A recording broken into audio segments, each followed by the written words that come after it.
Question ఉంది ఈ blog లో నేను అడగాలి. ఆ క్వశ్చన్ ఏంటి అంటే ముందుకు తీసుకురా చెప్తా. మీ ఇద్దరు కొట్టుకుంటున్నారా, మాట్లాడుకోవట్లేదా? బయట బయట బయట కళ్యాణ్ వచ్చింది లేదు కాదు, బయట ఫ్యాన్స్ అనుకునే క్వశ్చన్స్ కి నేను అడుగుతాం అనుకుంటున్నాను, అందుకే అడుగుతున్నాను. మీ ఇద్దరు కొట్టుకుంటున్నారు, మీ ఇద్దరు మాట్లాడుకోవట్లేదు, మీ ఇద్దరు దూరంగా ఉంటున్నారు, మీ ఇద్దరు హౌస్ లో నుంచి వచ్చిన తర్వాత మీ ఇద్దరు అసలు మాట్లాడుకోవట్లేదు, మీ ఇద్దరు ఫ్రెండ్సే కాదు అనే క్వశ్చన్ కి what you want to answer?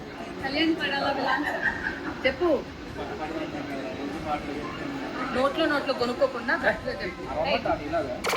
చెప్పు సరిగ్గా. సో ఇప్పుడు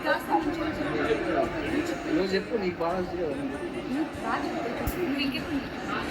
నేను చెప్తా. వీళ్ళు అవసరమైనప్పుడేమో మాట్లాడుకుంటారు, నార్మల్గా ఉన్నప్పుడు మాట్లాడుకుంటారు. నాకు ఇప్పటికీ అర్థం కాలేదు ఏంటంటే ఇప్పుడు తెలిసి మాట్లాడతారు, తెలియక మాట్లాడతారా? అది పోలేదు, కాన్షియస్ లో ఉంటారు వాళ్ళు, అసలు గొడవ పడరు. ఆయన అంటే కళ్యాణ్ కానీ ఒక మాట కూడా అన్నవద్దు తనుజ ఆలోచించదు అరే ఏంటి అని. మరి ఏం నడుస్తుంది I don't know, they are very good. అంటే ఒకరి మీద ఒకరు బెస్ట్ ఫ్రెండ్షిప్ అయితే ఉంది.